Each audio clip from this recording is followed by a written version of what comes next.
Hi, this is Teacher Lay again. So in today's lesson, we are going to factor completely different types of polynomials. So first, we have factoring common monomial. So I will give you first an example. Our example number 1 is 4x minus 8. In factoring common monomial, we are going to find the factor, or the GCF, greatest common factor of our first and second term. So in this equation 4x minus 8, our first term is 4x and our second term is 8. So what is the GCF of 4x and 8, or 4 and 8? Their GCF is 4, right? So divide both by 4. Then copy 4 here para sa ato ang factor niya. Kay 4 is one of the factor man. So divide both by 4. 4x divide 4. 4 divide 4 is 1. Then x copy x. Copy extra nato. Then, di ba 4 divide 4 is 1 man? So 1 times x is x. Minus 8 divide 4 is 2. So simply, that's simple. This is now our factor of 4x minus 8. So another example. In our second example, we have 15x plus 5xy. So again, let's find the GCF of first term and the second term. 15 and 5. What is the GCF of 15 and 5? We have 5, right? And 5. And in our first term, we have a variable of x.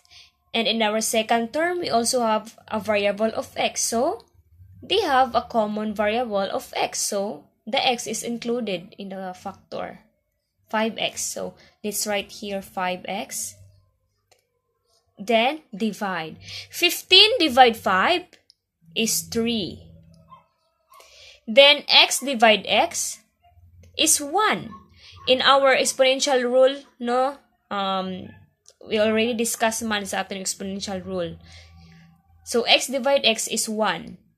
Then, 3 times 1 is 3. Then, copy plus sign. Then, divide. 5x divide 5x, or 5 divide 5 is 1. And x divide x is 1. So, 1 times 1 is 1. Then, we have y. 1 times y is y. Kay si y naman lang ang nahabilin. Also, this is now our factor. For example number 2, 15x plus 5xy, ang factor niya is 5x, quantity 3 plus y. Next example. Our next example, this is example number 3. 28x squared minus 14xy squared. So again, let's find the GCF for our first term, which is 28, and second term, which is 14. So what is the GCF of 28 and 14? We have 14, right? And in our first term, have a variable of x squared, and our second term have a variable of x. So they have a common variable of x. So x is included in the factor. Then write 14x here. Then, divide both. 28 divide 14 is 2. And in our exponential rule, x squared divide x is x. Copy minus sign. 14x divide 14x is 1. And 1 times y squared is y squared. So, our factor is 14x, open close parenthesis, 2x minus y squared. Next example. So, our example number 4, we have 5y, open close parenthesis, x plus 3y, minus open close parenthesis, x plus 3y. So, this is our first term and our second term. So, what is the common? What is their GCF man? In our first term and second term, they have x plus 3y, right? So, x plus 3y is their factor. One of their factor. And then, let's write here, x plus 3y. Then, divide both, right? 5y, x plus 3y, divide x plus 3y. Pwede siya makancel na to, diba? X plus 3y divide x plus 3y is 1 man. So, natin nahabilin nga 5y.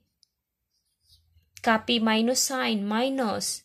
X plus 3y divide x plus 3y is 1. So, we have 1. So, that's simply, this is now our answer, our factor. Next, another example. Next, in our last example, example number 5, we have 2x cubed, open close parenthesis, 7x minus 1, plus x squared, open close parenthesis, 7x minus 1, plus 7x minus 1. So, what is their common factor? They have, in our first term, second term, and the third term, they have the common 7x minus 1. Diba? So, we are going to divide both by, 7x minus 1.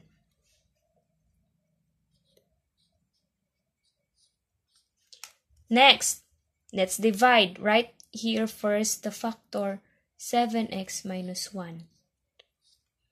Then, cancel, right? 7x minus 1 divide 7x minus 1 is 1. So, we have 2x cubed. Plus, cancel also, 1, then 1 times x squared, so x squared na lang. Copy plus sign, then 7x minus 1, divide 7x minus 1, pwede siya makancel, they're equal to 1, so, plus 1. So, this is now our factor. Okay? Understood? Nakasabot ra? In any questions for this lesson, you can message me directly. And you can follow the book or you can follow your module for our next activity. That's all for today in factoring common monomial. Thank you.